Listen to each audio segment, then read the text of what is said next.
Prostate cancer. Rah, you dirty whores. All right, so welcome to a MG Rogue Saturday broadcast. This is the writing, artistry, and all things creativity and having to do with muses, if we so decide to talk about. So this was prompted. I had no intention of doing this because I feel like shit. My allergies have been bothering me, and I just want to sleep right now. But I'm here because I love Masculine Geek, and James sent me a text saying, "Hey, let's do a MG Rogue broadcast," and I said, "Sure, why not? Let's do that because I'm dedicated." Indeed. So here we are, whether you like it or not. You try to get rid of us, but you're wrong, motherfuckers. We're here. How you doing, Doctor? I don't think I've seen you. I don't know if I've seen you before or seen you in a while. I don't know which it is. It's been that long. It's been a while, yeah. Welcome, everyone in the chat, everyone who's watching now, and everyone who will be watching later on the replay.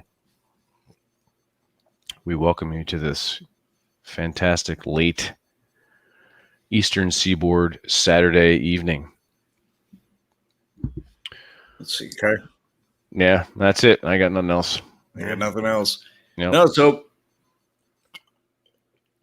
Ray, the reason I called this meeting is I wanted to ask some of you folks about like writing process and what it is that you folks go to, because we had that talk last time about how everybody's riffing on Disney, everybody's riffing on whatever studio is remaking He-Man and stuff like that. And it's all bullshit. It's all riffing and stuff like that. That stuff makes me sick to my stomach to listen to. I have no tolerance for it.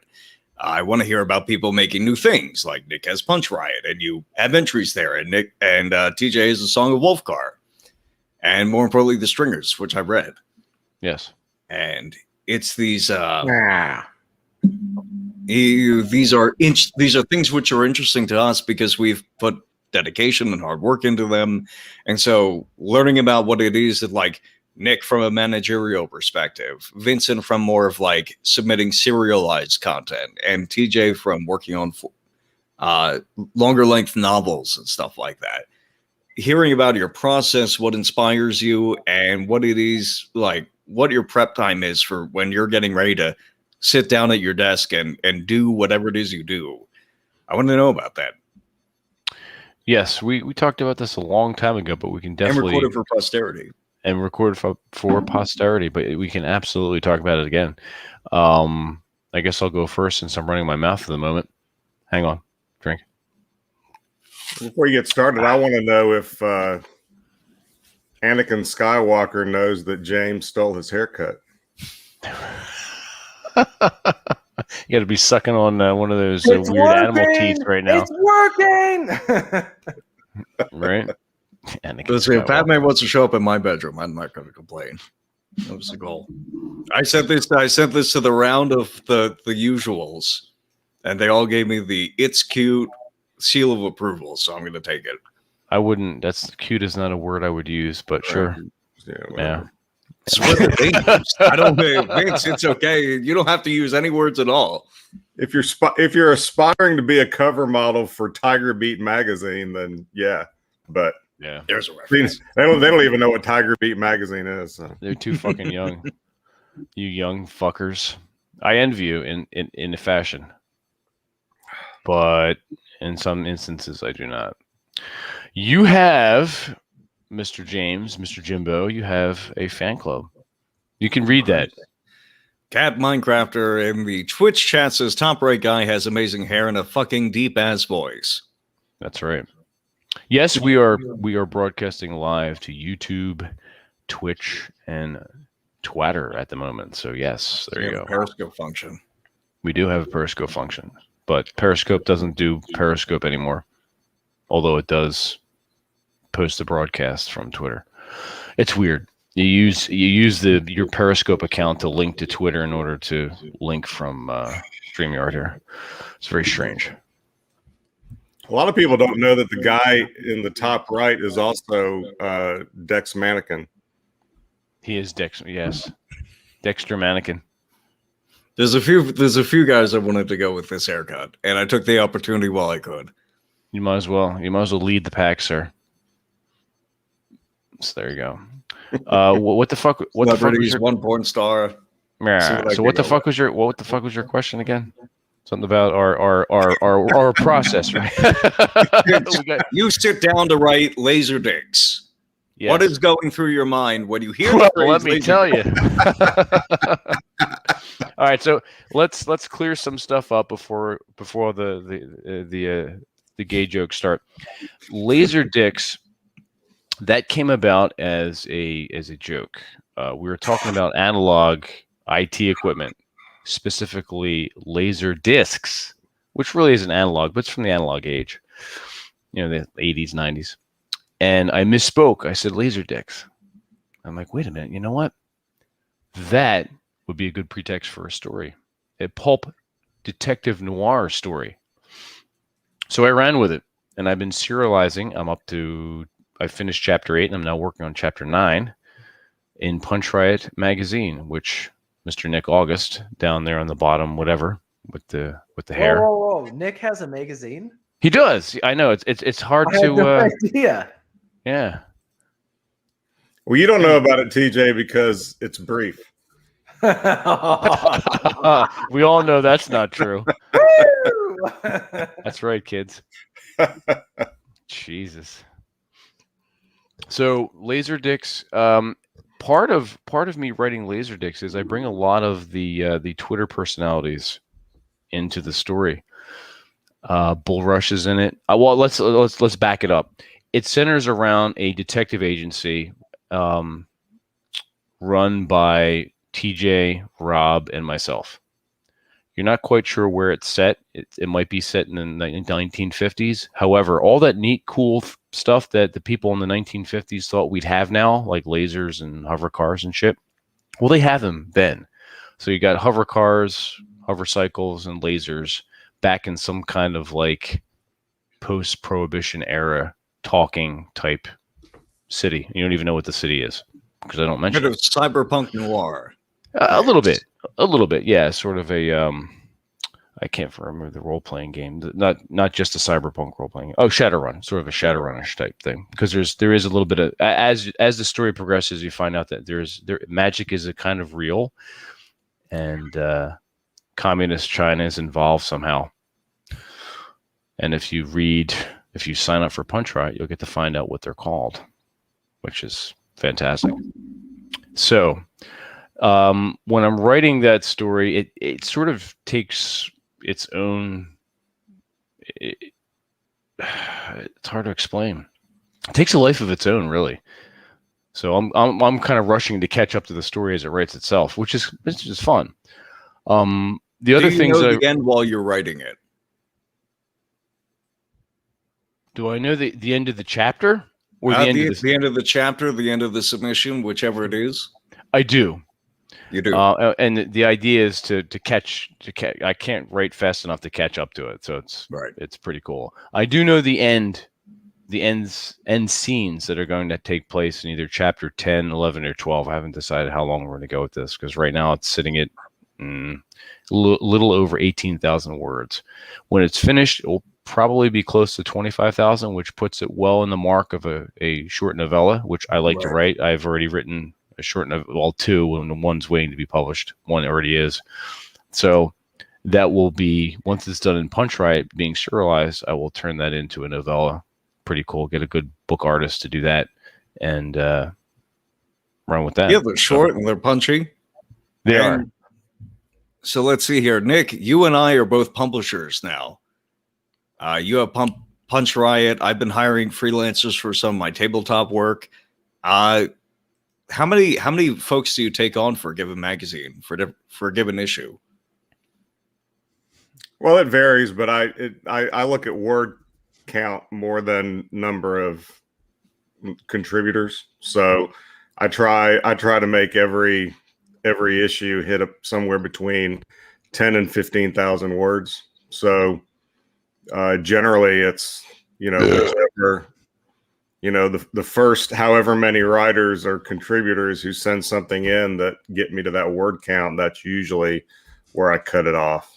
Right. And everybody else who comes in. You cut it off. Laser dicks. What's being cut off? You? All right, here you go. Yes. Yeah. That's how powerful Nick is. But yeah, No. well, all right, we're done with me, right? We're gonna move down to Nick and then We're TJ. gonna bounce All right, around. just keep going around. Yeah, rotate through this everybody is back. actually I kicked off the show, but because James has decided he came up with the idea, James is going to host and moderate this, which makes my job a lot easier. Something got into me tonight. I don't know what's going on. Got a bug up your ass. Exactly. That's not quite it. I don't think. No, Well, hopefully I not. refilled No. my Lexapro prescription after a Jesus week of Christ. withdrawal. Oh, so that's That was a what lot it of is. fun. Okay. Yeah. Alrighty. So you have first come, first serve by and large. You're probably going to get with 15,000 words. Like these submissions, you're probably going to get 4 to 6 people in there. I'm guessing. Usually, yeah. It's usually 5 or 6 per issue. Sometimes a little bit more. It depends on who sends what in, because I've got a lot of regular contributors who they may not send something in for every issue, but they send in pretty frequently. So, if I've got my quota, but then somebody sends something in late, which a lot of you motherfuckers do, and I'm not going to say who, but I'm the one who takes the heat when the issue comes out late, even though a lot of the time I'm holding it for somebody who is finishing something. I gave you that shit like a month in advance, you son of a bitch. Well, you and Ernst Groff are the most regular and punctual of the guys who've been in there for a long time. There's some Troy Francis. He's pretty swift on getting his stuff in when he sends me something. Cool. Everybody else, it just kind of depends. Gotcha. Right. For anybody listening who does not know already, you can find that at punchriot.com. I believe it's punchriot.com. Correct. And Correct. So the thing I wanted to ask you is when it comes to like freelancers and contributors and stuff like that, do you give people directions? Is it more like you bring me the story and I'm going to see if this is in tune with whatever it is that we're doing here, like for this particular issue? How do you select? Well, for the most part, this is intended anyway to be a literary magazine. So it's mainly just open for people to submit who have something they want to get published. I don't generally give out assignments. I don't seek out people to contribute. Now, there are a couple of people that I know and that I know who write, and in my usual communication with them, I'll often say, "Hey, how about throwing something together? If you want to if you have an interest in throwing something together for Punch Riot, send it in." But most everything is unsolicited, and then there's some things that come in that are pretty much ready to go. Like Vince's stuff, it's practically flawless. So, I barely even touch it. But then there are others. Nick doesn't even read it. It's so good. He doesn't even read it. He's like, Whoa, fuck it. Nick is literate? What? Nick just learned. Nick just learned to read those C-Spot run books. He's a publisher. He just published stuff. I didn't realize he actually knew how to read stuff. He has someone read it to him. Oh, No, I outsourced the reading to India. wow. No. Oh, I mean, you're from the South, so. Which is most of the better literary magazines in the United States originated in the South. Thank you very much. I know. That's why I'm giving you crap. No, but I outsource all the reading and editing to India. For anybody who has problems with the way things are put together, that's probably why. But then, so there's some things that come in. If you're wondering why there's like that random curry reference, it's because he outsourced it to India. Somebody just stuck it in there while they were editing. If you wonder why every single piece references something happening on the banks of the Ganges, or at a gas station. That's right. Convenience store.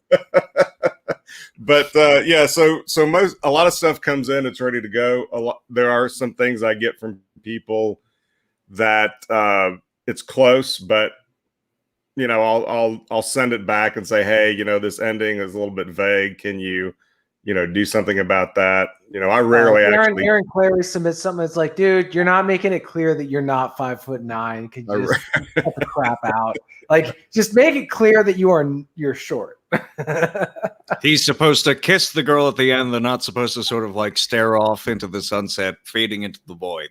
You're supposed to get the girl and know how to start a business, but Well, what I had to tell Aaron was I've rejected everything he's ever submitted because I told him that his contributions have to do something more than just berate the reader.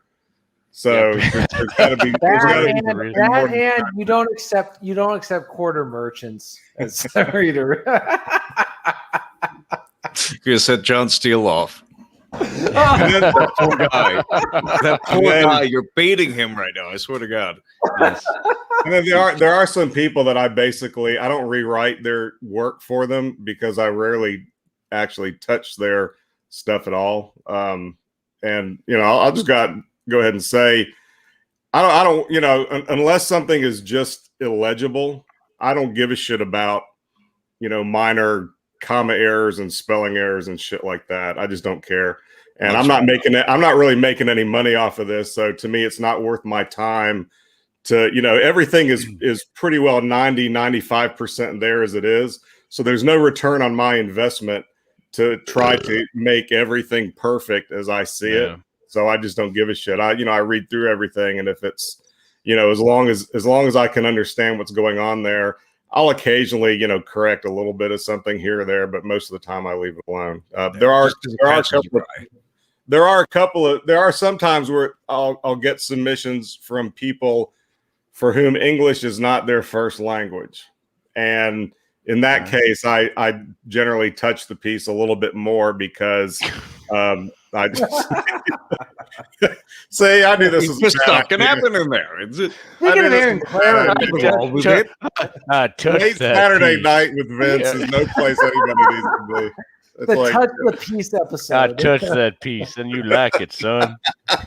I said I'd touch it, boy.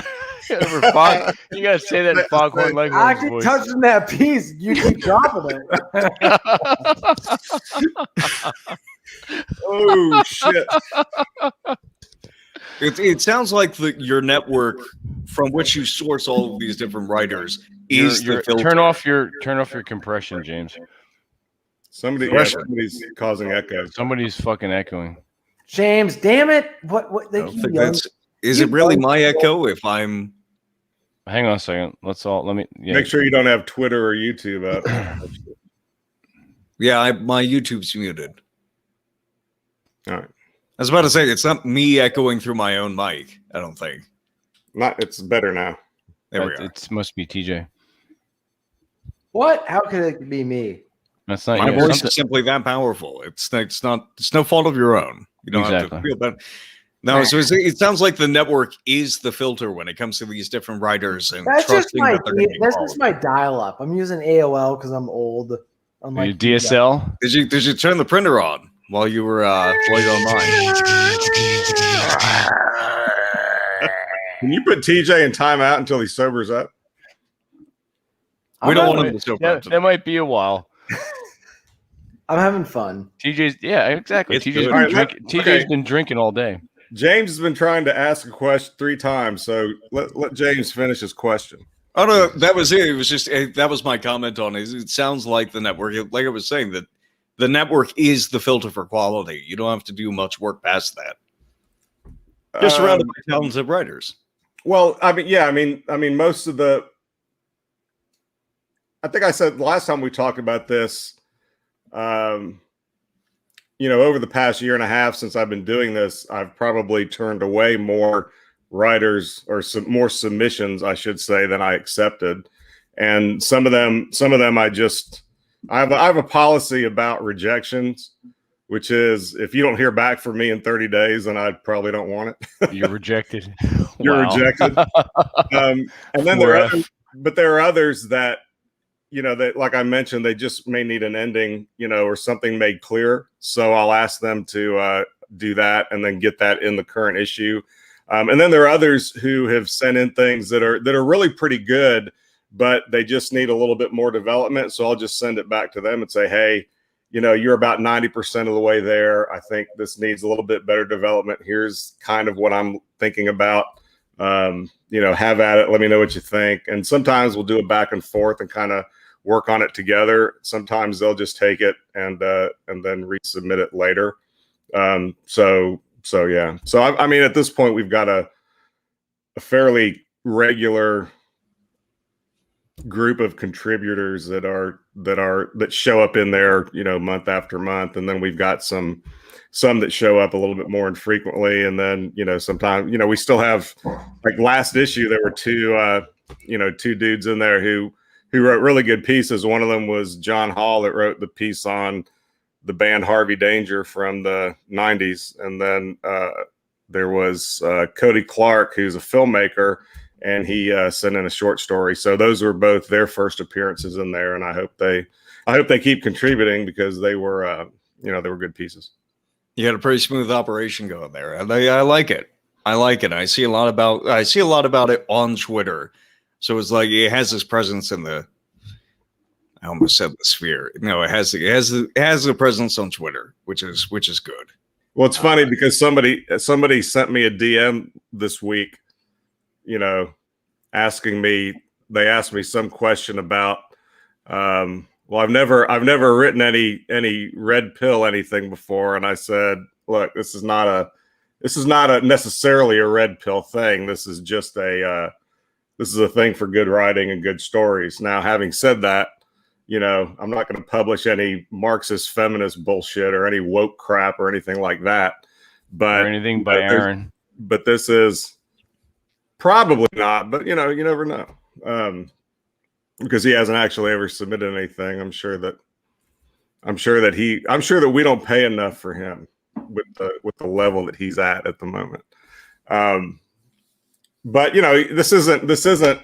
I think red pill dudes enjoy the magazine because it is not a woke feminist leftist Marxist bunch of bullshit in there. Right. Any of the isms that you can think of. It's just a thing that's straightforward. This is written by dudes. We're having fun. We're having adventure. That's all there is to it. Well, and the thing is should that be to it. Yeah, the one thing that we don't do is pull any punches. So there's a lot of what people can publish in Punch Riot is fairly raw. It's unfiltered. It's not politically correct. It's not, it's, if somebody called it sexist and, racist and all kinds of other stuff, I'd probably just thank them. And, because I want people to be able to write what they want to write. And as long as they're not, actually advocating for some kind of, violent overthrow of anything, I want people that have talent and that have a unique vision or a unique voice to be able to throw it out there however they want it. And that's why I try not to touch it hardly at all. Right. Like I said, you got a smooth operation going on there. Yep. TJ, you're journalist. Yeah. People don't actually tend to focus on there, as far as I could see. With obviously, I'm not privy to your DMs, obviously. But when I see chats going back and forth online and stuff like that, I don't see a lot of mention of the fact that you basically are a journalist. Like, you have submissions to a column, and actually, I don't think it's a column. I think is it a column? No. So I'm, for people who don't know, I'm a one-man show for an online news site that covers Washington State, and we're really kind of an underground. Like, I'm not bragging when I say this, but like, important people. I'm just saying this, guys, just like so we can cut the crap. A lot of important Cut people. the crap, see? Yeah, cut the crap. See, Oh. like I'm not the most popular news site in Washington State, but very important people read my stuff. That's it. So I'll just leave it at that. Right. Because and that's a niche in the blogosphere, or whatever you want to call it. It's right. And the reason is not to interrupt, but the reason they read my stuff is because the reason they read my stuff is because I do the same thing I do that in other areas of life on Twitter. I cite data, statistics, and information. I don't deal with rhetoric in terms of like, I don't deal with anecdotes. It's like, and the only reason I'll ever deal with an anecdote is if it highlights a trend. Like, and then it's like a perfect manifestation of a statistical. Yes, I want something that you I want something demonstrate. that I want something that personifies an actual trend. So I'll cite data and all that other stuff. So people read my stuff who are important in the state, who make policy decisions, because I don't just write about, women's weepers or as my old editor used to say, or like Sally sob stories. I focus on data and information. And so, James has probably been following some of the stuff I've been engaging with on Twitter, where I'm looking up actual hard data, whereas other people do not do that. These are the issues with wildfires. This infrastructure is crumbling. This many high-level people are leaving the Seattle area, for instance. Yeah. Stuff that matters.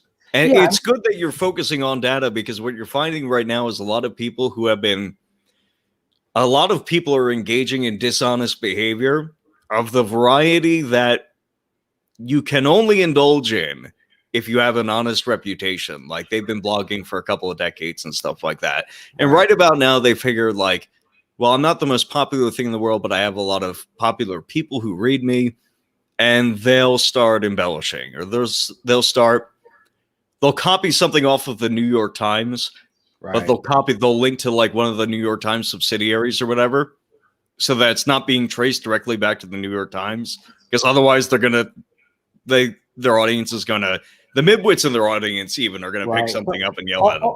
I'll give an example. So a bunch of news sites have written in Washington State about how we've had a record number of wildfires for this point in the season. What they don't say, and what I've highlighted, is that those wildfires don't get very big because our fire service has learned how to keep those down to 10 acres or less for the most part. Like 95% of them stay within a very small acreage. So they don't get very big. So saying that we have saying you have a wildfire, well, if it gets within 10 acres, that's a wildfire. But the question is, how big are they getting? And they don't ever point that out. And so I look at the statistics, and even if you look at the number of acreage burned, where is it being burned? Because there's some acreage where if it burns in prairie land, that stuff recovers within a year. It burns old growth forests, that takes 30, 40, 50, 60 years to recover. So it's very different. Like, this is what I'm talking about with the statistics. So James is, he was bringing that up. And so, yeah, that's the kind of stuff that I highlight in my stories, is where it's like, other people are like, oh, it's the end of the world. Like, we're all going to die next year. I see. Cool. No, I think that tracks, especially when it comes to things like, natural disaster data is fucking... Anything that somebody tosses at you is guaranteed to be bullshit, because there's something that they missed, right? Let's see here. So it's a wildfire. Yeah, what type of, where did it occur? If it occurred on like prairie land or rangeland, where you have cattle or some type of wild animal.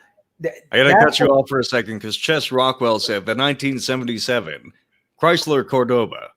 And I know that he likes it when I say that, so I had to indulge him. Yeah, read the next one.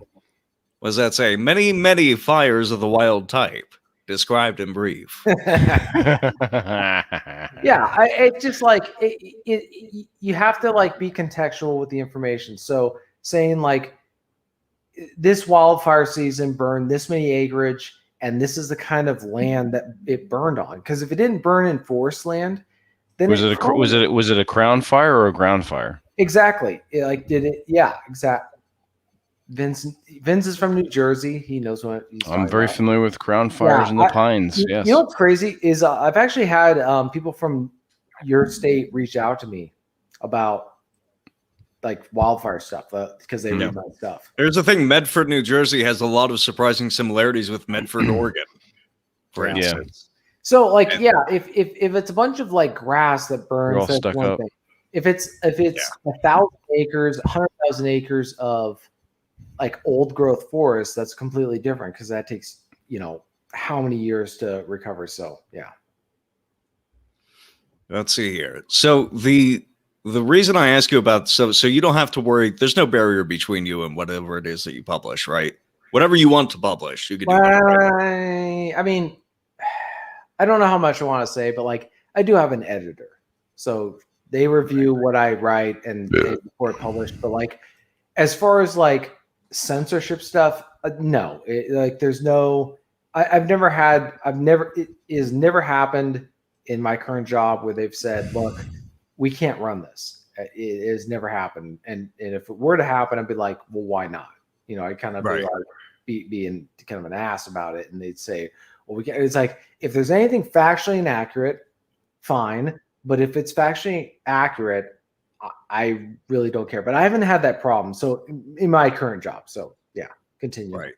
So almost 100% submission. Well, I guess 100% submission rate because you haven't had an issue with it. But yeah, the reason I ask stuff like that is because we got Vince, who is an independent author. He's got Masculine Geek. We got TJ, who is an independent author. You got your own website and you are a journalist. And then we have Nick, who started Punch Riot basically for fun.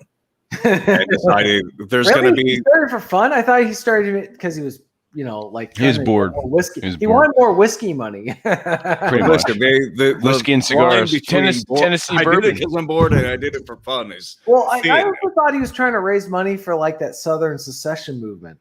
Look, I've said many times that I started Punch Riot to get women. So Southern secession. Basically the same thing. Yeah, exactly. Listen, what's the first component in any scalable movement? Raping and pillaging. No, it was going to be half women at home. It was that too. Yeah, so you get that with the pillaging, I guess. But that's fair. Yeah, but I'm sorry, but like you have a chicken and egg. Sexier to a woman than saying, "I'm gonna declare independence from the empire," or we're gonna start a new country. She'll think you're role playing and she'll go with it. Like that's that's the point. It's like you gotta say it with total dead seriousness and not be a spurg or retard on an online game. Like, well, what else do you do when you're role playing? You're not like giggling to yourself as you walk in there. Marty and Celeste, I'm afraid I don't know what the phone booth scene is. You're gonna have to update me. I'm not sure what movie he's referencing either. I assume you know the Matrix. I mean, I know what Chess Rockwell is referencing. He's referencing Princess Bride. Mm-hmm. Sorry, never invade Russia. Never get involved in a land war in Asia. War in Asia. Well, invading Russia and winter is the same thing, so it doesn't matter. I don't think that word means what you think it means. I do not think it means what you think it means. Never invade Russia. It's always winter in Russia. It doesn't matter. Vince, I know something you don't know. What? I'm not left-handed.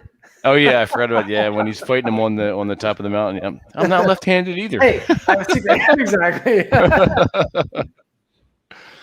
I think we haven't covered the most important thing about writing and publishing these days is that nobody reads.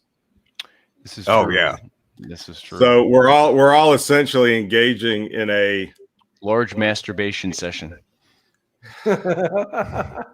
I mean, let's not put too fine a point on it, but Nick looks like that's not where he was going, but he agrees. He's going to agree. He has to agree. He was talking about touching pieces earlier, so it kind of goes hand in hand. Confusion. He's goes hand in hand with that. Well, I touch pieces of ass. I don't know what you're touching, but whatever. Your swimsuit area. Your swimsuit area. Don't touch your swimsuit area, kids. Don't touch your swimsuit area, kids. Can you touch your swimsuit area if you're then going to insert your swimsuit area into the swimsuit area of the opposite sex? If you're gonna mash and swimsuit area, yes, and yes, as long as you're not peeing in the pool, you're fine. Listen, guys, if you're gonna lose that much zinc, which is apparently very important to your functions, you gotta think of this ahead. That's why you have zinc supplements. Zinc supplements. I have no idea where the fuck that came from. You retain. There are. I know for a fact there are a lot of subscribers to Punch Riot who they don't read it. Really? What the fuck? I'm gonna start putting some like off the wall shit in. As long as I get there, they're $5 a month. I don't give a shit if they read it or not. But wow, that's awesome. If you're paying $5 a month, there's that's true. There's some good shit to read there. I mean, There is. I mean, you're missing out on a lot. If anyone's in the chat right now who subscribes or is listening later, subscribes to Punch Riot, and you've made it this far in listening to the broadcast, and you subscribe to Punch Riot, Nick thanks you for that $5, but you're a huge retard. That's all I have to say. Well, you don't actually read it. Take a half hour of luxury time and sit down and read a little bit. Exactly. Stop jerking off. Well, I thank you for the $5 on the because all of the money, all the money passes right through to the writers. I don't see any of it. That's which is the reason why I don't spend a lot of time editing anything, because I'm not making money off of this, and I don't really fuck them. They're not worth it. I don't really expect to, and so, and if what's the point? And and here's the other thing, and this is something I discovered when I first got into it, because I was trying to edit each piece, and then every one of these delicate geniuses who are sending me their written masterpieces every month. Then when I start changing shit and I start changing this line spacing and everything else, they all start writing back and bitching about it. Words and retards. Words and retards. TJ actually came up with a song. Yeah, so I didn't want to have to deal with that either. So, and you guys, and those of you out there who do that, if you're listening, you know who you are. That's right. No, I had to deal with that with a few freelancers from my recent tabletop products. I have an essay which is actually getting submitted to the newsletter this Sure it is. Yeah, it's actually written this time. I don't have any excuses. All right, that's good. So it's MG submissions. There's the folder. And, I'm going through all the different freelancers that I've had the pleasure or displeasure of working with. And this week is focused on two malcontents, two people who they seem like they want to help, but they keep doing stuff that indicates that they don't really want to help, and they more just want to soak up easy money and stuff like that. They want to take money for no work at all, for things that I could have done myself, and sort of go against the purpose of having freelancers, which is to complete work that I cannot do myself. And there are so many people, I don't know. I think because the bar is lower. I think one of the reasons why not as many people are reading right now, they are reading insofar as they're scrolling social media, and they will read. If you type out a 100 tweet long thread, somebody will read it.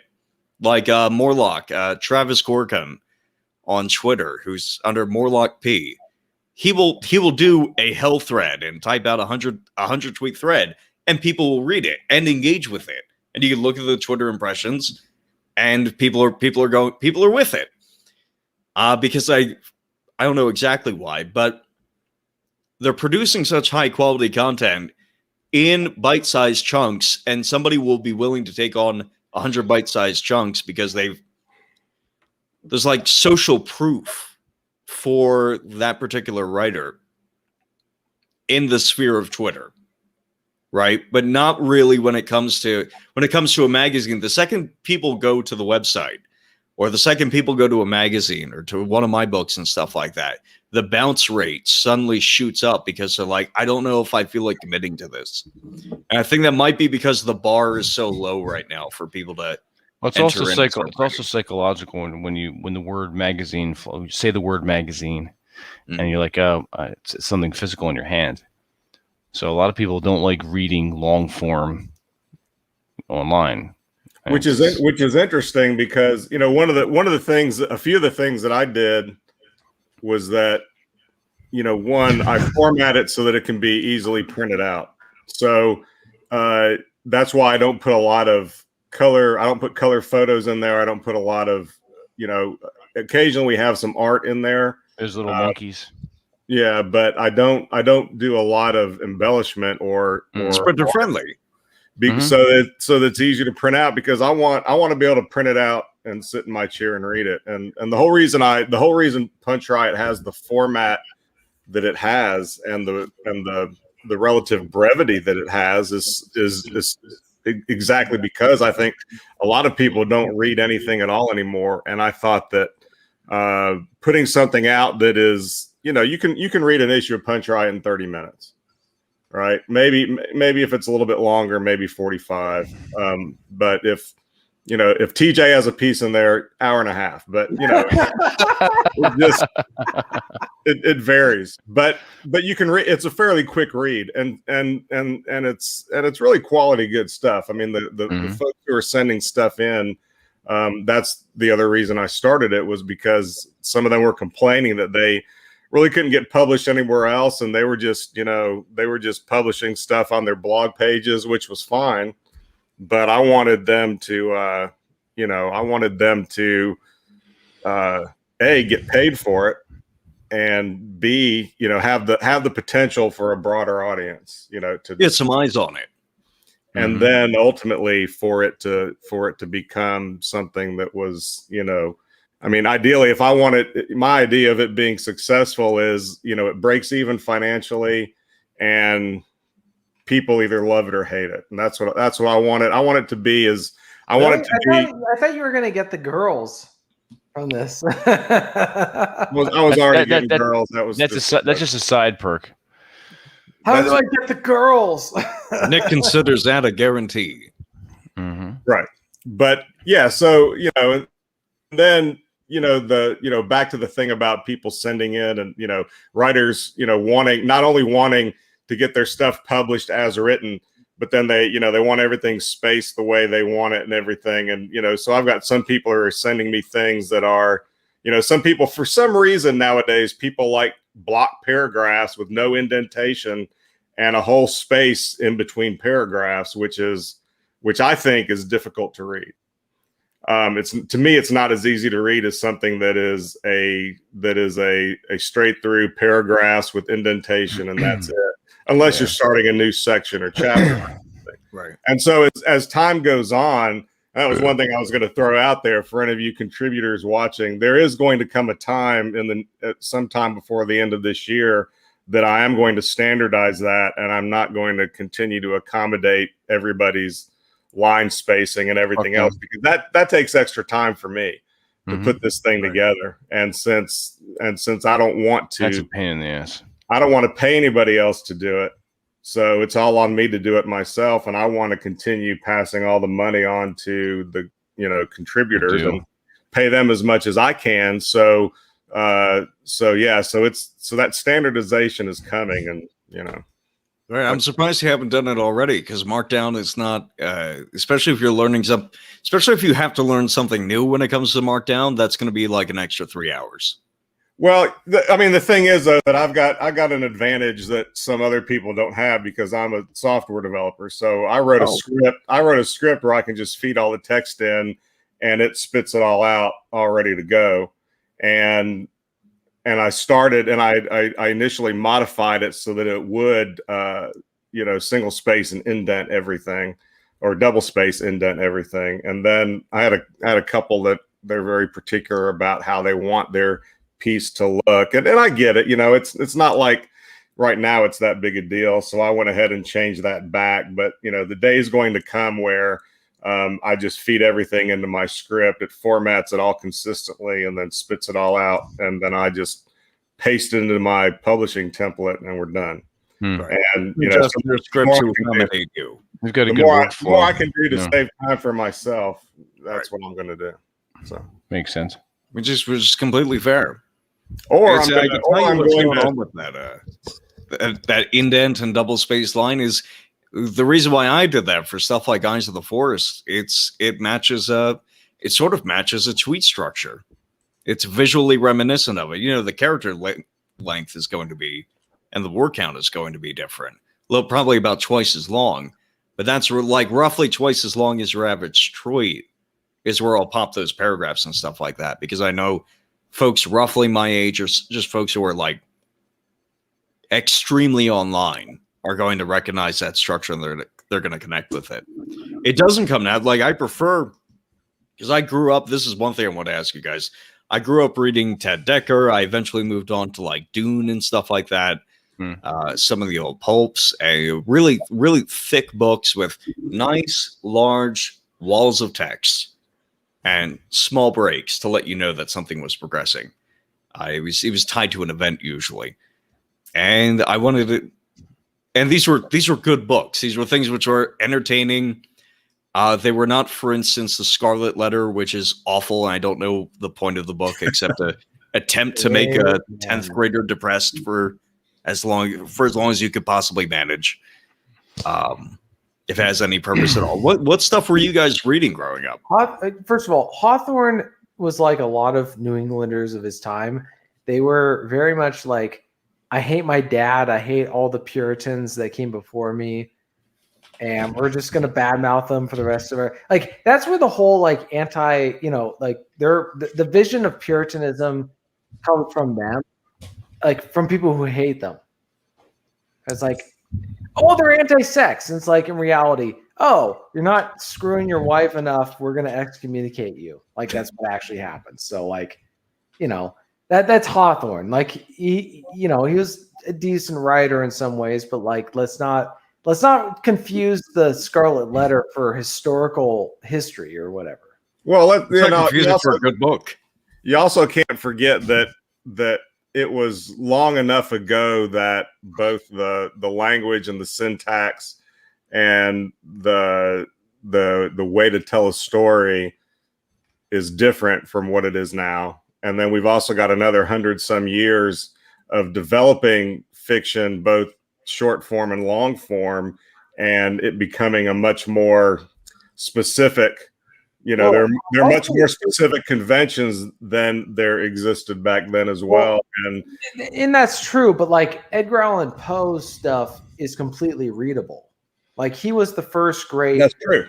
Like I've read a bunch of Edgar Allan Poe stuff. I read his stuff in like middle school. I read The Telltale Heart in middle school, and it was one of my favorite short stories. I never, it stayed with me ever since. So like he could write in a way that was readable, whereas a bunch of other writers of his time, they may have written good stories like as a story concept, but like their prose, even Jules Verne, like I was just talking about this with I can't remember who it was, a buddy of mine, where they're like, oh, what about this book? I'm like, yeah, Jules Verne wrote, his ideas were great. Like he had great ideas, but like, good Lord, his prose was awful. Like I was like, and I know he's French, like, it's a translation. So like,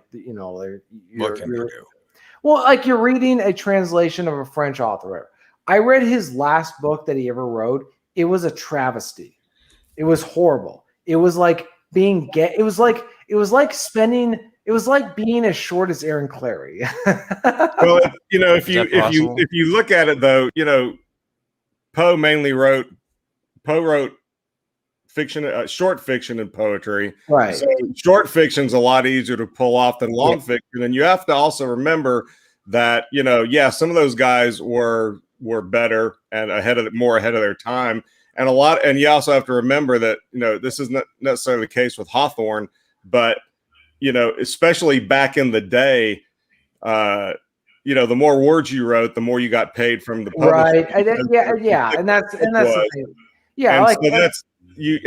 When you look at people like, and I'm not saying that this is necessarily true of Hugo. Yeah. If you look at Moby Dick, I'm always bashing Moby Dick on Twitter because I think that, first of all, when Moby Dick came out, everybody hated it. Nobody really liked it. Right. And then in the 20th century, all of a sudden people started to like it. And I have some ideas about why that is. But now, every dude is, always on social media, talking about how great Moby Dick was. And I guarantee you, none of those guys read it. And if they did get all the way through it, it was an audio book, and they didn't listen to the whole fucking audio book all the way through because it's a great story, but it's a shitty piece of I prefer the Tom and Jerry. I prefer the Tom and Jerry version of that Dickie Mo. Right. Well, so as one of my literature professors described it, he said, Melville was trying to do an American version of a Shakespeare epic. So he was trying to do I totally agree with you guys. Like he wrote a completely over the top book, but he was trying to do the American equivalent of Shakespeare. That's what he was trying to do. He's also trying to make some money. And here's the thing about Melville though, his short stories are very readable. Right. That's the funny thing is like that those made him money. He tried to do Moby Dick as a way of like kind of proving his literary credentials, and it didn't make any money. It was completely forgotten in his time. It was only after 100 years, like you were saying, that anybody noticed it. And the reality is like there are some good passages in Moby Dick, but it's like with a lot of books that I've read of Russian writers. Like, yes, there's some good passages, but like, good Lord, dude, it's 800 pages. Like, ain't nobody got time for that, right? Well, and also keep in mind that particularly, in the 19th century, I mean, the novel really only came about in the late 18th century. So in the 19th century, it was considered to be an experimental form, and that's part of the reason it's called a novel, right? Because it was new. It was a new and different kind of thing. There was a lot of slice of life stuff going on around that, right? And so it was considered to be experimental, and there was no really given format or trajectory or anything like that anybody thought it should follow. Then it was just you tell the story however you want to tell the story, and it somewhat paralleled epic poetry, but that's why abridged versions of fiction, like I have a couple of versions of abridged fictional novels, and I don't feel like I'm like not reading the book, because what they did is they went through the novel and they cut out parts where like nobody's got time for this, it's not important, it's bad writing, whatever. They cut it out and they condensed it. And so I've read a bunch of novels that are condensed versions of it, and people have read the whole thing. First of all, like nobody. If you read the TJ, I'm going to cut you off. If you read the condensed version, the abridged version of The Count of Monte Cristo, right, for kids, it reads like Edgar Allan Poe, when it tried his hand at writing a novel, and did a Count of Amontillado. Is that how you pronounce it? Monte Cristo. Cask of Amontillado. Oh, yeah.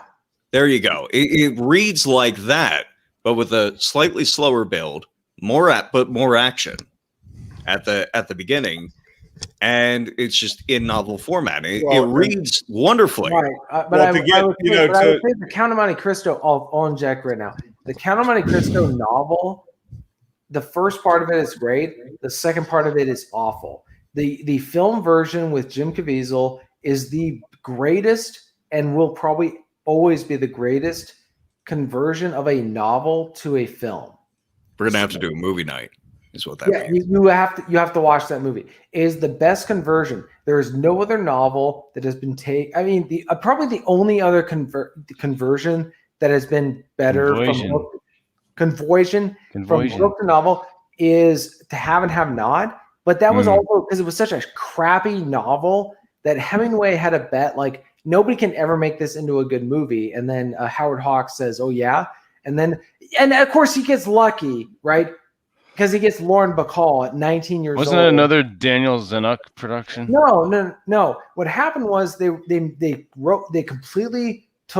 stripped the entire book plot. They kept the title, and then they happened to stumble across 19-year-old Lauren Bacall, and she and Humphrey Bogart happened to hit it off. Like, were they the same height? No. Well, actually, yes. But the point is, like, the entire film is based around the fact that those two wanted to screw each other. That's it. That is it. That's the only thing. And if it hadn't been for that, the movie wouldn't have been. Talk about luck. The movie would not have gone anywhere. So that's why The Count of Monte Cristo from 2002 or 2001 is the best adaptation, because it didn't rely on the chemistry. Yes, it didn't rely on the chemistry, because they were having an affair off screen. So that's kind of the contextual thing. Is like, what else is new? Nah, The reason I brought up Yeah, the Dirty Scarlet Horn. Letter and books that are shit is because I was forced to read the Scarlet Letter in high school. And I'm sort of that ties Well, in. if we had to read it, you had to read it. So Well, shut up. the thing is, the Scarlet Letter was not a good book. I read it. I have from his, like, this is his son. I have The Cosmic Courtship by his son, Julian Hawthorne. And this is fantastic. There's action, there's adventure, there's romance and stuff, like all the shit that a good high schooler needs. You got to remember a couple remember a couple of things also about Hawthorne and all those guys, the transcendentalists and all that shit. I mean, first of all, the reason, Poe was very readable, and that's why Poe is considered to be one of the masters of the short stories, because people realized what great stories these were, and that was kind of, his pattern is one of the patterns that people started following on into the 20th century. When they were writing their own fiction, because they recognized the artistry there. And the second thing is, with all these transcendentalists like Melville and Hawthorne and everybody else, I mean, TJ has it right when he kind of talks about there are parallel for Russian novelists, because the transcendentalists were very philosophical, and they, that's why you get all those long passages about abstract shit in, Moby Dick and in Hawthorne and in a lot of other novels from the late 19th century, is because they were preoccupied with philosophy. And blame Emerson and those guys, but that's really where it came from. So that's why nothing happens in the Scarlet Letter. It's about, I'm so sad, I hate myself, my child is a demon, which is because Hawthorne wasn't writing. That's the problem, is because Hawthorne really wasn't telling a story. He was writing about society, like TJ said. He was bitching about what society had become. The societal analog. Threw in a little bit of storytelling to try to make it, Transcendentalists. I mean, I feel like, that was the beginning of like the new Bruce Savage. Well, no. That was the beginning of like the anti-Puritan, like genuine Puritan movement in New England, where like today they hate everything that their ancestors were about, because just read their stuff. It's like, I hate, screw you, Dad. I'm got him. Yeah, exactly. It's like they write stuff. It's like you go to New England now and say, compare like what their ancestors believed to what they actually believe now. It's like, yeah, they'd have kicked you out of their colony. Like, I don't know any Southerner. I don't think the Southerners would have been kicked out of their colony compared to now. They've been like, yeah, like we don't agree, but like, we're brethren, or we'll have a barbecue and, drinks a bunch of whiskey. Throw it over with some mead. Yeah, but like New England had been like, you're a heathen, we're gonna like burn you at the stake or hang you or kick you out of our colony. Go somewhere else. Like go to unless you're in Rhode Island, right? Right. So that's the thing I think about New England literature. After a certain point, it's just like it's so anti whatever they came from, as opposed to like that's what I feel about Hawthorne. Is he's just anti whatever came before him. It's like, screw those people, And you can feel it when you're in high school. You can feel it as you're reading that, which is why I wanted to ask. Do you think that more people would be reading today if, for instance, Dune was the required reading? One, Dune was required reading, and two, you had teachers who could be expected to say something, maybe not intelligent about Dune, but say something about Dune. How about the concepts behind Starship Troopers? Because we did a Punch Ride episode, I think it was last year, with MT White. I thought it was great. I'm still like thinking about some of the stuff that guy said, because he's a smart guy. But the whole idea of like civic responsibility and duty and all this other stuff that was going on. Imagine reading that as a book in high school and then having to defend but think you're right. But think even let's go back to the letter, because I think it's a great example. Think about what the Scarlet Letter is about. It's about that chick. I mean, you've got fornication, you've got adultery, you've got all this stuff going on in there, but it's told in such a way that it's difficult for your typical, modern high school student to be able to read and even understand. And that was true when I was in high school. It's probably 10 times worse now since nobody even reads anymore. And I think adultery is like part and parcel of like relationships. It's like, yeah, my mom cheated. But just just imagine with all the shit that interests teenagers, you could tell that story in a way that teenagers would be interested in, but it's not told in that way. They would rather watch, they would rather watch the Kardashians or they would rather watch, fucking Jersey Shore or something, because it's all the same. It's all the same drama that was in Hawthorne and in Shakespeare. It's just, it's accessible to them because it's told, first of all, it's told visually and orally, so they can just listen to it and they don't have to drag their lazy eyes across a bunch of words to do it. That's the only difference. Yeah, I think that's one of the problems with having Shakespeare in literature. You should not, as somebody once told me, don't ever read Shakespeare. You got to go listen to a performance, or you got to whatever it is. Shakespeare was not meant to be read. It was meant to be listened to. Like the average person. Yeah, exactly. The average person, first of all, the people who did Shakespeare never saw the lines outside of their own dialogue. There was only enough paper for them to read their own dialogue. So they could only know kind of what was it, the first couple lines before what they were supposed to say and what all that other stuff.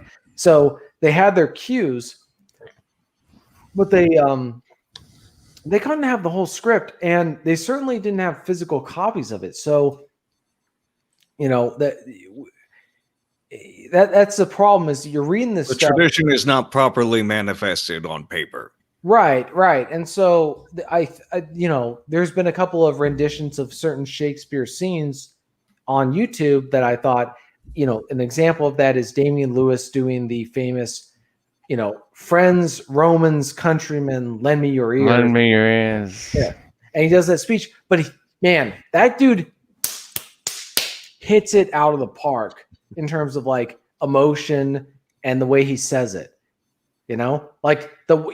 You understand how Mark Anthony would have delivered that speech in real life. Just imagine if instead of going to the movies and seeing Pulp Fiction, you went to a theater and then somebody gave you a manuscript of the screenplay, and then you just sat there in a chair and read the yeah, that's good. I like that. That's good. That's the difference. I mean, exactly. Think about how different the experience is there. And there are advantages of studying Shakespeare, but doing it, you can't even do it justice in high school when you spend 3 class periods on it, and then maybe you take turns reading passages from the play out loud in class, and that's it. I mean, when I was in graduate school, circle of death. When I was in graduate school, I took a graduate seminar on just Hamlet, and we spent the entire semester studying just Hamlet, and we read that motherfucker every day, and we basically studied 2 verses of Hamlet a day. And I found out more than I ever wanted to know about goddamn Hamlet. More than kin and less than kind. That's right. You were too much under the sun. Well, there were more things in heaven and earth that I ever dreamt were actually in Hamlet before I took. You're more than a man than I am to Hercules. You could be bound in a nutshell and called a king of infinite space. There you go. Yeah. Yeah. But no, it's interesting. It's interesting you say that, because I completely agree. But the people who were reading in I got to experience this in 2 different schools. The people who read through the play, read the manuscript, basically, were just they fell in love with it a little bit. There's a little bit of nobility, this romance, tragedy, all these foundational elements that they started recognizing because we're the Zoomers of the first generation raised online. And so we're seeing the bones of everything that we experience online in Shakespeare, for instance, and just reading about it is entrancing. And the plays are definitely 1,000% better. There's no question about that. Yeah. But it does get me curious as to whether or not there's a way to get kids, especially if, you're a dad, or if you're a dad of a young kid now, like you could probably there's probably a way to foster that love of reading. And well, what I did with mine was the first thing is with my kids, we read shit that was interesting and fun, first of all.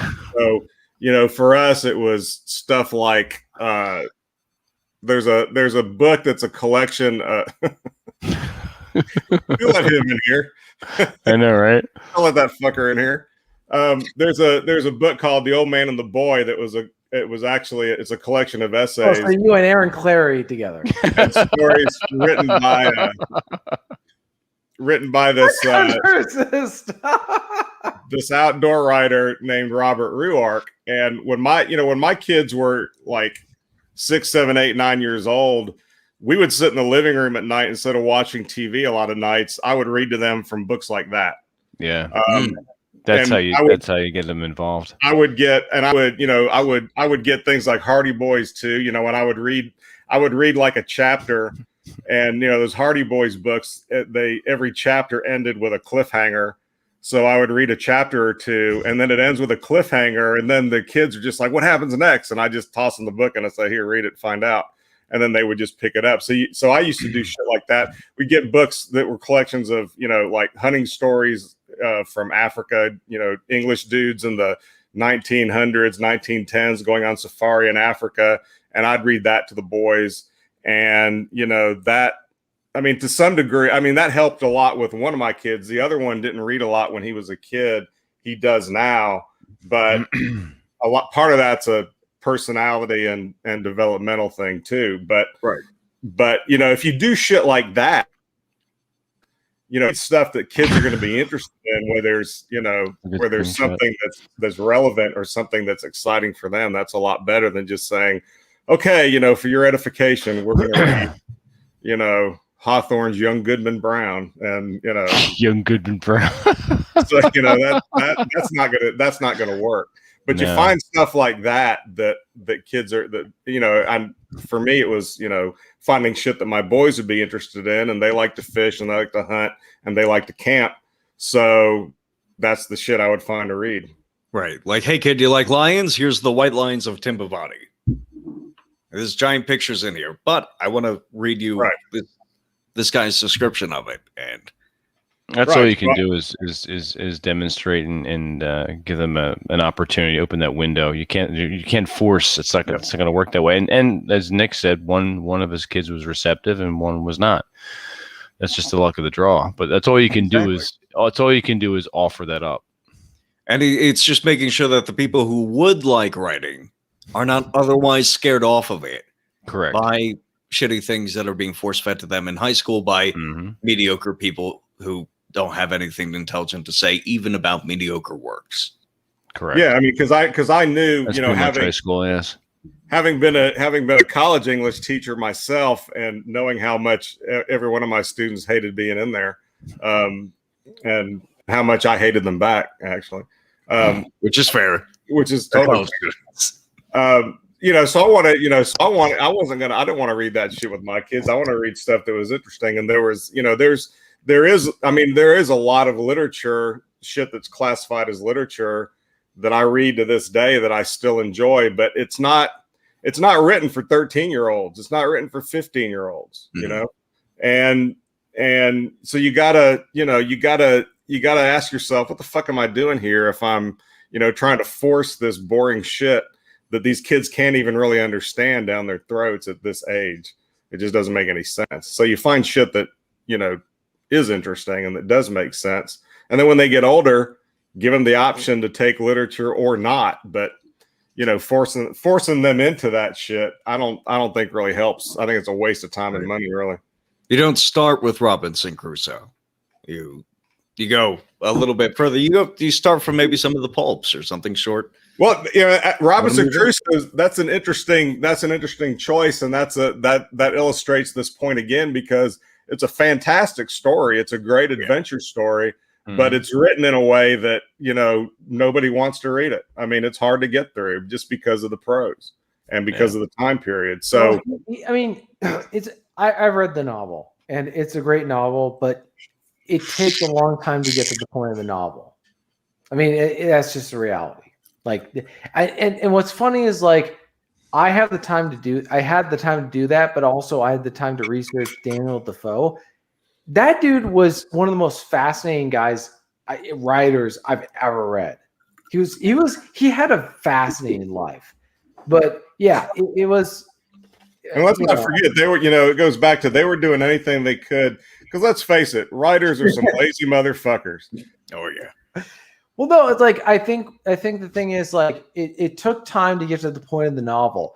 He should have started out with him being shipwrecked at the very beginning. Instead, it's like I can't remember how many pages it was, but like it was like 30, 40, 50. I don't remember how many pages. It was like, dude, get to the point of the book. Like, yeah, like we're 30 pages in and we're not at the point of like where he's shipwrecked. It's funny you mentioned that because I did read that book when I was a kid and I loved it, but I think it's because certain events. Because I had to read anything that was in my house. It was so. Yeah, but I promise you, it was a bridge. Like where they started out with him being shipwrecked right away. No, it wasn't. They went through the storm and everything. But the reason why is again, I only had so many books in my house, and I would read them voraciously because I had to. I was cripplingly bored, but the different events in the book, I remember carrying me through the rest of it, right? Like they shipwreck and eventually they go back to the shipwreck and they blow it up with gunpowder and they're carrying things back. No, that's Swiss Family Robinson. Oh my God, I fucked it up. What the fuck? That's Swiss two decades. Robinson. We're done. That's it. We're done. We're calling it a night. I goofed. You did. That's all one right. more glass and I'll be caught up to TJ. So. All right. You'll be drinking all day for that to happen. No, I got you. See, no, I did read. Yeah, James, how did you talk? I melded in my mind. I'll tell you something that's good to read for anybody who's listening and who's a dad and they want to get their kids some cool books to read. I don't remember the author's name, but there's a series of books about this kid named Brian Hatchett, maybe his last name, and he's this kid who is he's on a plane going somewhere over Canada or Alaska or somewhere. The plane crashes, the pilot dies, and it's all about him as like a 14, 15-year-old kid having to figure out how to survive out in nature by himself and make it through the winter, I think. And I think that's what the first book is about. That kind of shit, young boys are pretty interested in. That's a relevant thing for them. The writer's name is Gary Paulsen. That's who it is. Paulsen, I think. And both of my boys really love those books because you could just see them, because they like doing that shit anyway. And then reading about, that and then imagining themselves being out, in the wilderness, having to survive on their own, do all that shit. So they really got into stuff like that. And that's the kind.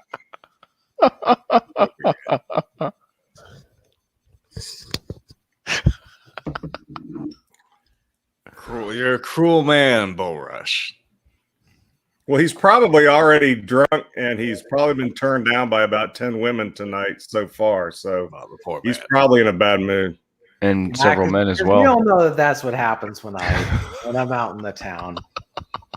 As Vince knows, right, Vince? That's right. We know what TJ does.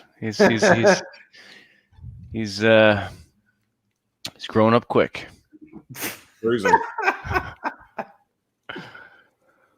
Oh shit! All right, we're coming up on the hour and 14-minute mark. James, I think you lost your money to Karen Clary. Karen Clary. James, did you have any other questions for the panel? We haven't talked about the Muse at all. No, we haven't gone through the Muse. We should go over that. How do the women in your life? Let's drop the ball, or not drop the ball. Let's just drop the ball. Well, first of all, you need to drop your balls, James. Whoa. All right, it got dark. Wait. Right. We're signing off now. Whose voice is where, TJ? Wait a minute here. Jesus, getting a little gay. All right, so the Greeks found the idea of creativity and art and sculpture and music kind of ethereal and abstract, and like, well, the only place that could come from is divinity, the muses. So that's where that came from. A little backstory. But as far as moving forward into romantic period and all this other kind of shit, but the muse doesn't have to be a woman. In Bull Rush's case, it could be a dude. It could. I'm messing with you, Bull. It could be a song. Something that a muse is something that inspires you to do. Yeah, it's got if it's not a woman, if it's not a woman, you're either Aaron Clary or you're gay or you're Aaron Clary, or both. Well, the ancients, like Vince said, the ancients looked at all this shit as inspiration, which really meant that something was breathing the story or the vision or something into them. It came from elsewhere. I think that's all bullshit. I think that, whatever it's all, you're generating it from your mind and your imagination. Art is a choice. It's a series of choices that the artist or the writer, whoever makes. And I think if women play any role in that for a dude, it's because, hey, I want to be a famous writer so I can get laid, or I want to impress a chick. So I think motivation. No, you're also not supposed to, as Vince has pointed out, there's no physical relationship between you and your muse. There can be, but right? There can be, but there doesn't have to be. No, I don't think it works out that way. But yeah, you're right. Yeah. I mean, it goes back to what kind of weesh bullshit is some dude sitting around, unless you're writing some crappy love poetry for some. Well, chick. I mean, I don't know the whole history, so I'm not trying to defend it. But like Dante's Inferno, the Divine Comedy, was completely written off the inspiration of him briefly meeting this woman, Beatrice, that he never got over.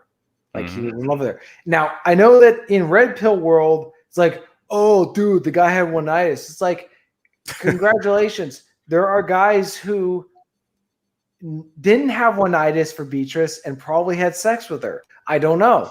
But I know that we don't read anything that those dudes wrote 1,000 years from then. Like, she had big titties, Beatrice? Big old tig bitties. Well, just the point I'm making.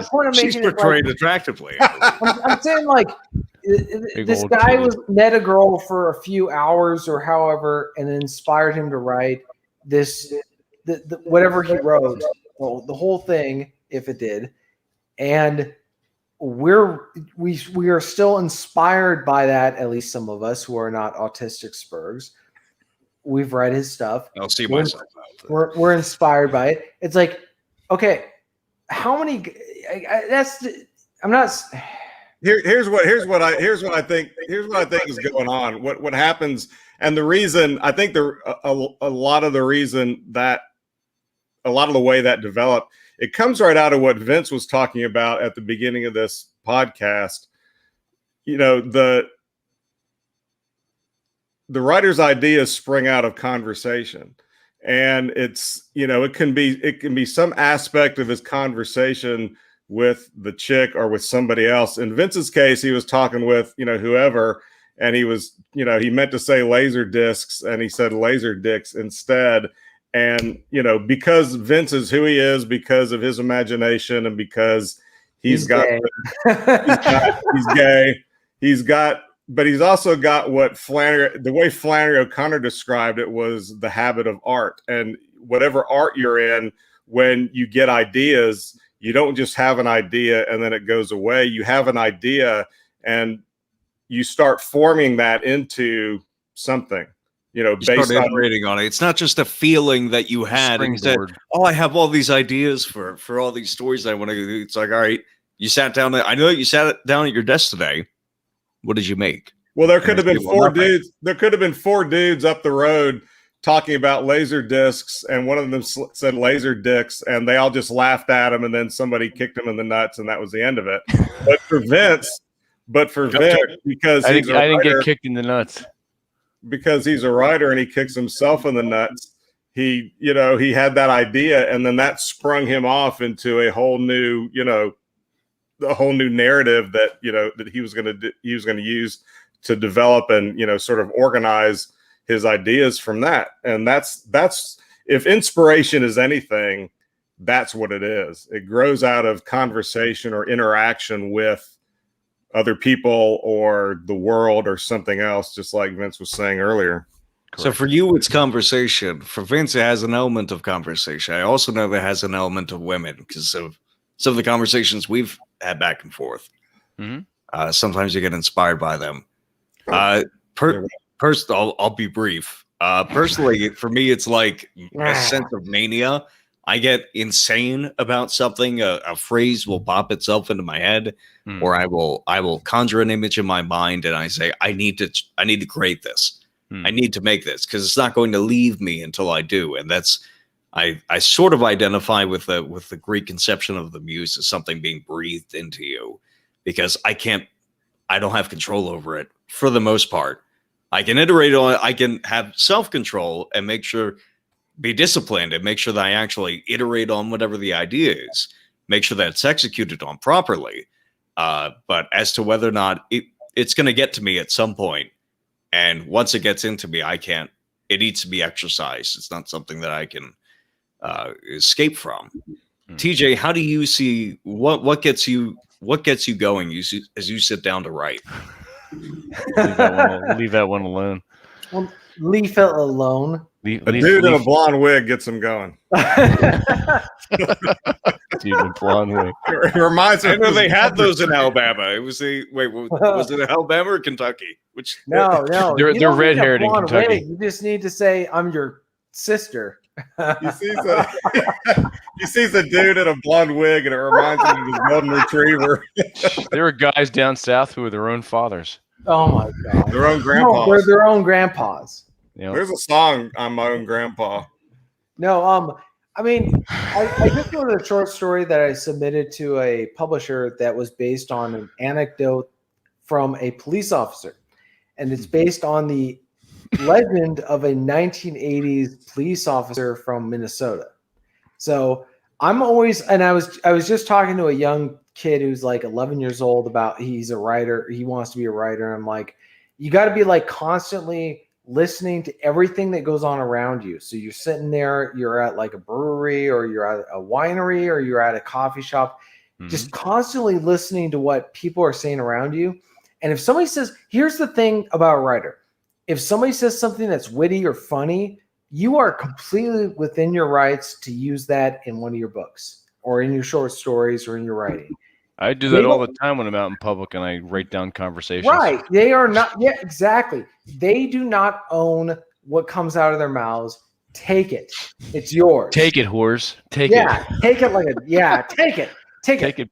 Jesus Christ. Take it, bitch. Take it. Exactly. It's like if somebody, take my literary fornication. What Vince usually hears is, "Hey man, what are you doing in my bathroom stall?"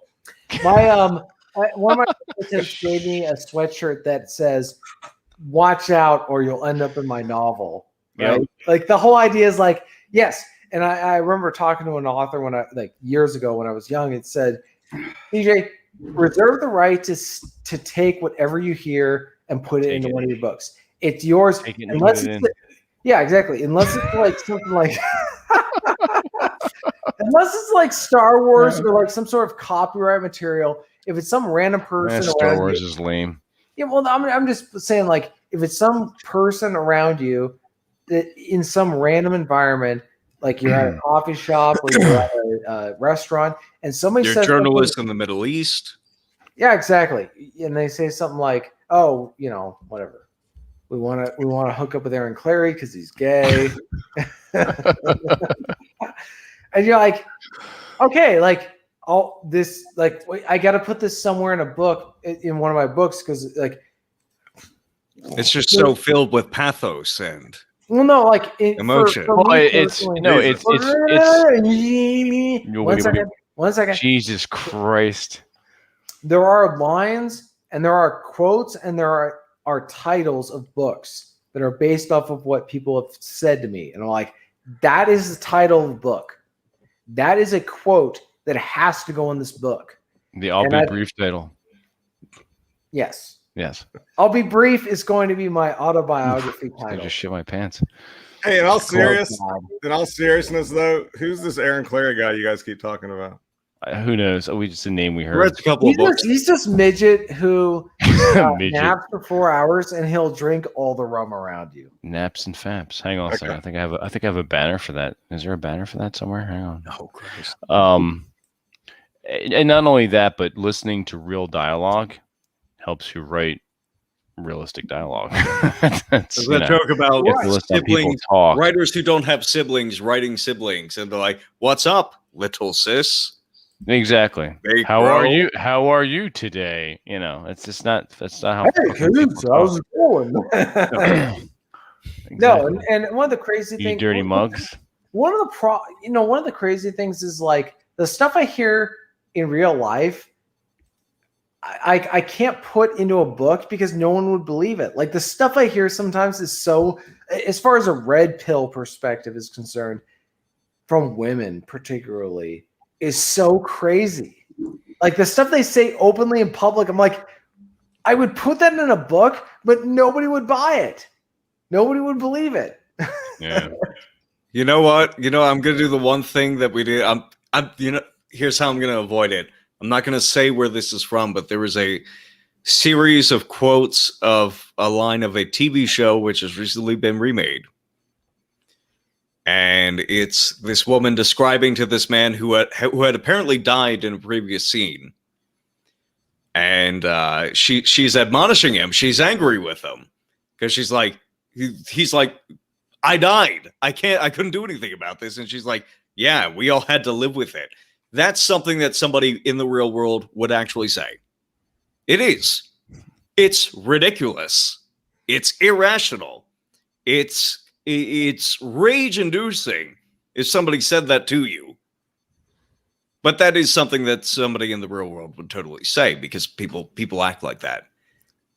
But So if you put it in, why- but a lot of people are angry about that quote because if you put it in, it doesn't sound real. It doesn't sound believable. But here's the thing. If and you're not wrong, okay? But if you actually just transcribe dialogue of people talking all day long, nobody would read that shit either. No. There's that's why it's called art. There's an That's element contextual. Yeah. there's element of artifice to it where you're molding it. If you live long enough, when you get to be as old as Vince is, you start realizing that Yeah, all true. kinds of people say all kinds of fucked up shit Yeah, in they all do. kinds of different ways. You And got I'm going to use it. all that has to make sense is for what the dialogue has to make sense for the character that you're writing about. It needs to be Correct. something that person would say. And as long as it is, it doesn't matter how outrageous it is, it's Mhm. going to be congruent with that character's character. nature. Correct. Right. Like if you go back and you read Laser Dicks and you're gonna hear Rob's voice in your head when I'm writing his dialogue and you're like, oh, that's Rob. And one thing about Laser Dicks, or really about Vince's writing in general, that you'll notice because he's a master at this, is that when he writes about gay bars and shit, you really feel like he's been there, and it rings so true and authentic. Well, I had a great teacher, Aaron. That's hysterical. Well, speaking of the Greeks, Oh fuck. their The Greeks. relationship. Speaking of gays, let's talk about Speaking of the gays, the Greeks and the Romans. Oh my goodness. That's funny. Well, here's one final thing that we can cap this off with is the audible version of this, which is the three of us have all been on Nick's production Oh yeah. for the biggest dicks. And I think the dialogue that I wrote for all of your characters to read can ring true. No, TJ wasn't in there, was he? No. But I did. I was in the second episode. I do have a part for TJ And I'll be brief. in the We second. We got to one. get him in there. Yeah. We got to get him in there because that goes along perfectly. Yeah, with you what gotta you get were- me in there, see? Aw, you dirty whore. It's It's TJ is going to be an anthropomorphized cat. Nice. I think that actually tracks. I think that's going to work nicely. It's a shame he's not allowed though. He's called. His name is Dirty Pussy. Dirty Pussy. Dirty Pussy. Nice. Everything you were just talking about. You're gonna talk like meow. He's gonna talk like this, eh? Meow. No, Everything you I- were just talking about with like I'm like crazy Red. dialogue that doesn't I make don't- sense. Shut up. I don't have. Unlike you and Rob, I don't have a pussy. What? Pound it I'm like- thoroughly. Unlike you and Rob, I don't have a pussy. In chapter 2, TJ is going to play a cat that's out in the alley, and he's meowing throughout the whole thing. Meow. He's always in the background, Well, that's Meow, Mowgli and one of Rob's cats. Yeah, I know. Working I know the what you corner. mean.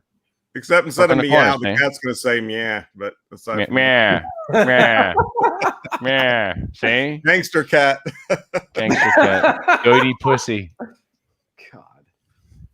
Oh my god. It's Holy shit. no, because everything that you mentioned about the idea of like these different pieces of dialogue that you could snip from real life being almost too ridiculous to believe. You wrote ridiculous dialogue for our characters in The Biggest Dicks, but it was believable because it matched the tone of everything you'd been writing. It matched the characters. You could believe Dex saying, what is it? Confidential. Now, if you're not interested in our house-made all-American sausages, plump and thick as your mom used to make, I must ask you to leave the premises. Well, see, You and know- that, and see, and everything, almost every line of dialogue in The Biggest Dicks was double entendre. So, you know, Mhm. it had that almost mundane, non-interesting level to it, but then it, you know, in context, it had the sexual connotation. Because you were waiting for it with every line. You knew it was going to be in there, right? So you're waiting for the other shoe to drop. Which Almost was, every line was comedic. yeah, it was fantastic. Oh fuck, it's funny. All right, let's bring this to a Yeah, this was good. Jeez, this was jam Bring packed. us to a head. He said head. All right, well, it's James. You wanna... No, so those are all the things that I have for tonight. Thank okay, you guys cool. for indulging me Of course, in absolutely. this, because this was fun. This Yeah, is fun. I like exactly. talking about the creative process. Of course, we'll do this again too. I want to get some more people on and talk about their writing and some fresh faces and fresh voices. So look Absolutely, for that. especially because all four of us, like Vince, independent author, and you do magazine submissions. Correct. Nick, you've written scripts, and on top of that, you are managing a magazine. TJ, you're a journalist and an independent author. I'm a tabletop designer and an independent author, Yep. and a comic book I almost said artist, writer. Yeah, we didn't get a chance to put you under the gun, so you're going to be next. Oh shit! So, I'll yeah, do it. Listen, I'll ready. do it. You can interview me next time. But this is fun because it's just figuring out the commonality between different people who are in creative walks of life. Absolutely. And it's important because hey, new people are making new shit Correct. that people need to buy Thank rather God. than just complaining about Star Wars and hate purchasing. Exactly. Exactly. You know? Well, can I throw in something here right at the end? No. Go for it. Sure. Go ahead. One of the reasons you need to read something, motherfuckers, and I don't mean listen to the audiobook. I don't mean watch the movie fucking version of it. I mean get something, get a fucking book, whether it's digital or whether it's paper, and sit down and drag your eyes across the fucking words, because that does a couple things. Number one, it slows your mind down and makes you just think on things, and people don't do that enough. And because you don't have to anymore. Somebody's always out there talking and telling you a story. Drag your eyes across some fucking words and just get quiet for a little while, and whatever it is, just read, because it helps you think. It clarifies things for you. It gives you ideas. It does all kinds of shit. And in this busy, fucked up world where more than half of everything you hear coming at you is just fucking sales copy, is all it is most of the time. you know, get somewhere quiet. And, you know, I'm not a big believer in meditation, but I am a big believer in getting quiet and thinking about shit. And reading books helps you do that. Well, it's interesting you say that because a lot of people, when they think of meditation, it's like, oh, you're in the lotus position, your body's contorted into this fucking pretzel, And you're emptying your mind. And there's walking meditation, there's running meditation, there's reading meditation. Hell, when you're riding your motorcycle, that's meditation. When having a cigar, meditation. So get those stereotypes out of your fucking head. And as Nick said, pick up a fucking book, preferably a physical copy, because you're going to get that. You know, picking up a book. This is not quite a book, but you get the idea, and you're turning the pages. You smell it, the pulp wood of the paper, that tactile experience. But as you see and feel your progression, because as you read, the right hand is heavier than the left, and as you read and continue, the left hand gets heavier. And like, oh, you're actually feeling and seeing your progression through the page, through the book. And then the mold spores that are in that old book actually come up into your nostrils, and they go and they start eating away at your brain. Yeah, so you don't have long after you read anything that we write, and we're just going to kill you. You have an experience there where it might give you some sort of psychedelic trip or something on top of, you know, whatever is in the pages. So. Correct. So go into your local used bookstore, pick up some old books, and just start smelling and licking them. There you go. Don't even worry about reading them. Get your psychedelic. Inhale deeply. Just inhale deeply. Now with the trip. Exactly. Go ahead, sniff a book. Yeah, we said sniff a book. See, you spurge your retards over there sniffing books. Lick a doorknob on your way out. Complete the. That's dessert after the main course. And has anyone ever actually licked the doorknob? I pledged to the moment that quarantine was out because I felt enough boomers had not been infected. Have you done so? No. They keep me at gunpoint away from the Barnes and Noble thing. God damn it! Made too much of a ruckus the last time. I got kicked out of the local Barnes and Noble.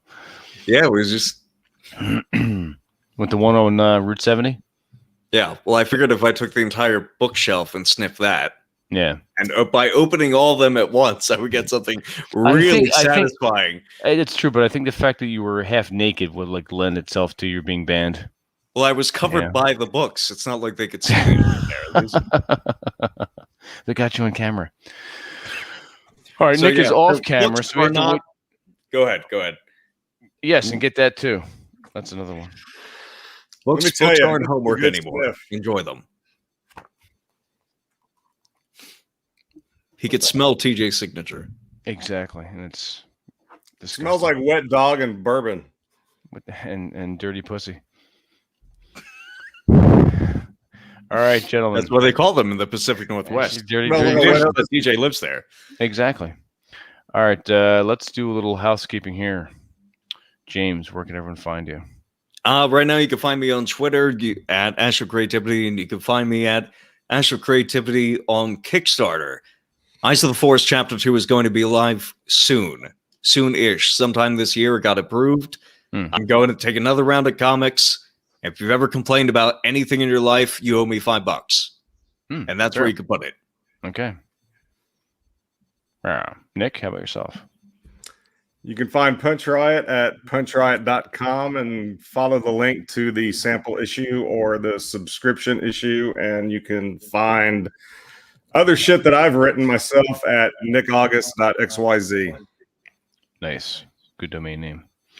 Last, but definitely not least, Mr. Martinell. Where can everyone find you? You can find me with the most attractive woman in my region. What are you two doing? Where can they find both of you on the internet? You can find me at TJ Martinell, MartinEll.com. Cool. Excellent. You can find me on masculinegeek.life, my author page on Amazon, and punchriot.com, the serialized pulp detective action noir laser dicks. So everyone, enjoy. This has been a good talk, good discussion. Well done, James. And enjoy the rest of your weekends. Tomorrow's Sunday. Get outside and go do something fun. And take a book with you. Take a book with you. Yes, it's a good conversation starter as well. TJ, take us out. All right, gentlemen. Keep the fires burning. Keep the lead shooting down range. Keep the wine flowing. Don't take anyone nickels. Mhm. Don't drink all the freaking rum, and don't take 4-hour naps. That's right. Dirty whores. Yeah.